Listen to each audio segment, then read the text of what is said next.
Hey there, folks, yours truly, and I'm back for another episode of Let's Play Hearts of Iron 2.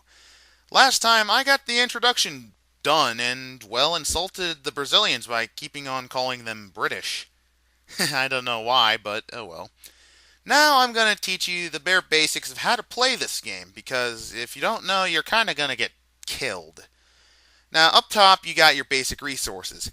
Energy, which is basically coal. The amount of coal that you generate, it powers your factories, which are these things. I'll describe them a bit later. Metal, that's iron, steel, whatever the hell your country uses to make all that stuff that you really need. Rare materials, that's your rubbers, your very rare metals, and all sorts of whatnot.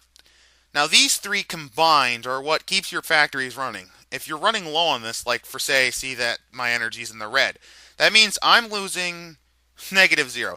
The negative zero means I'm still losing, but just a really tiny ass amount. But I'm still losing it, so I need to find a way to counteract that. Oil. This keeps your motorized units running. You see, infantry up until a certain point. Also, yeah, I only have 100 men. Uh, while other people decide that divisions are 10,000, we Canadians, no, we make it 100 men. Yeah, one company. Well, anyway, where was I? Oh, yeah. Well, normal infantry for a long while won't need oil. Your ships, on the other hand, will, as well as your airplanes. Unfortunately, Canada does not have that, and tanks and anything that uses trucks and whatnot. They all need oil, so try to keep it in the positive. It's not as essential as these three. Supplies. This is also a very good thing to keep up in the green. Why? Because, well, supplies keep your units in supply, naturally, and it also makes sure that you don't lose it due to attrition. So, yeah, they would die instantly if they didn't get their supplies. Also, it pisses off people if you don't have supplies, so it's recommended that you at least try to break even. Oh, I always recommend a surplus. Then there's money. I don't know why we only have $20. I guess it's just to represent, but money is important. Why? For technology. I'll get into technology a bit later after I talk about manpower. Manpower is how many units you can recruit. Now, as you can notice, the Canadian Army only has 100 men. Well, it takes manpower to reinforce this unit to a, more appropriate number. Finally, this atom thingy is nuclear bombs. Yes, you can have nukes in this game. So yeah, Hiroshima, Nagasaki, that's all fine. This number is your descent. Descent is, if you had a clunk there, I apologize. Descent is basically how much people like you. The lower your descent, the better off you are. The higher up, the worse you're off. Especially if you're a democracy, because the higher up your descent is in a democracy, the less efficient your factories are going. Why? Because people are going to be outside picketing rather than working. And finally, your transport capacity. This is pretty key to actually pay attention to during a war, because if you exceed that, well, your units are going to move very slowly, and that's not a very good thing. Finally, your industrial capacity. This shows you how many factories you have in total, how many factories equivalent that you have in efficiency, and how much you're wasting. That's the red one. I'm wasting about 6 factories, and this will be a good time to show you production. Now, why am I wasting 6 factories? It's because 6 factories are going into production. Currently, I'm actually planning on doing production rates, but I'll get into that a bit later because I kind of want to show you that technology thing because, well, I did say I was going to tell you how money was important. Now, technology in this game is essential to actually advance because it gets you better units, such as the Infantry 39, which does more damage, better bonuses, like in the industrial area, where if you research this, you get better factories, better naval units, which is very, very freaking useful if you want to be able to do things like invade other countries outside of your area, secret weapons, which add some flavor to the game, but don't actively shoot for them unless you really want to, and doctrines which make your troops fight better. And this just kind of overviews how much you're doing, how well you're doing, and whatnot. Okay, now let's go on to production. Now, notice I'm missing 6 factories. Well, obviously you're saying, let's reduce production to 0.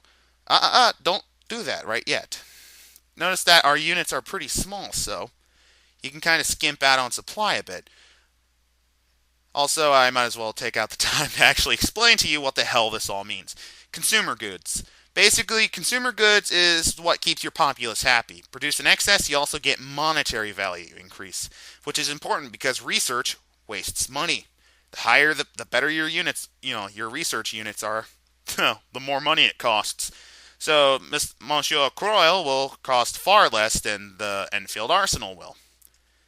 So, it's kind of best to balance it out, especially if you only have like $20 like I do. Now, production that enables you to build things. I'm not really going to build units for a while, but I will do something that, well, a lot of people will wonder what the hell I'm doing. You see, I like to build my factories up because I'm insane.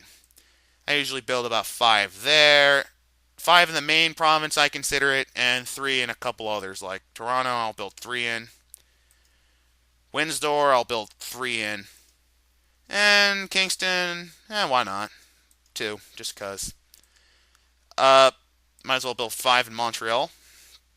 Quebec I can also do that, and actually it's kind of important to do that there too, so.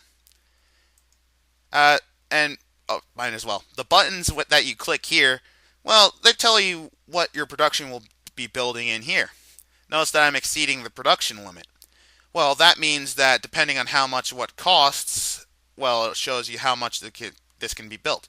Currently, I can only build 2 factories at full conditions, and maybe this one at a very, very reduced condition because they cost 5 factories.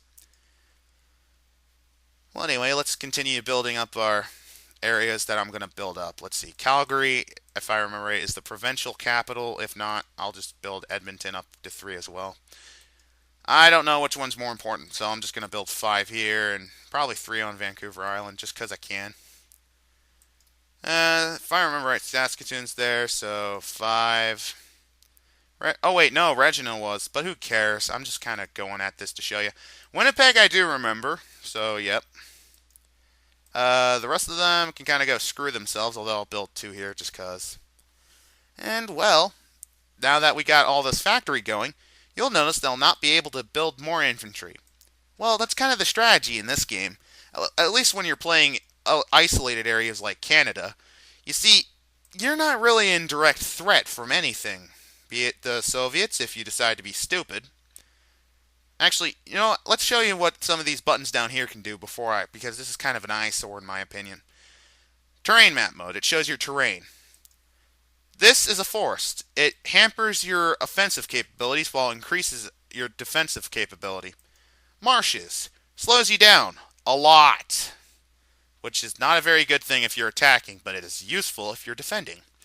Urban areas, high mobility, but it also gives a very good bonus to defenders, so not very fun. Plains.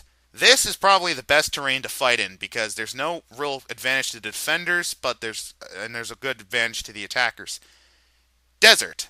This is not very fun to fight in because it slows you down and causes increased attrition. Hills. Hills hamper your movement as an offensive and defensive unit, but the defenders get a lot of bonuses. Mountain not only slows it down, but also really makes it hard to attack. Now let's see, I think I'm missing a couple. Oh yeah, there's a couple down here that I forgot. Sorry about that, viewers. Rainforest. This really hampers with your ability to move, and gives a lot of defending bonuses to the people who are actually doing the defense. And, well, I'm relatively sure, yep, that's all of the different terrains. And this is political map mode. It kind of shows you what's what. This is America, obviously. This pinkish stuff is England.